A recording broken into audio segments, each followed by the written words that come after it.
يا ابو عبد الله ردك تعذرنا هاي السنه ماكو شغل بسبب الحرب ومحصور الدنيا.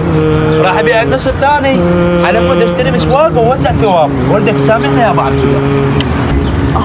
هذا الخادم يريد يبيع الموكب النص الثاني. ليش هي بكيفك؟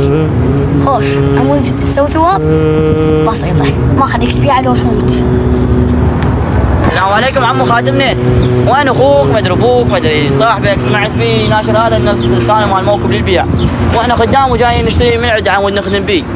وعليكم السلام حياك الله. اي انا اريد ابيع الموكب، نشرت البارحه اريد ابيع النص الثاني ب5 ملايين. عباس اسكت، لا تطبخ على وجهك مالك شغله، عشان نوزع ثوابات. نضحك بس ماي وشاي. لا والله شنو بكيفك؟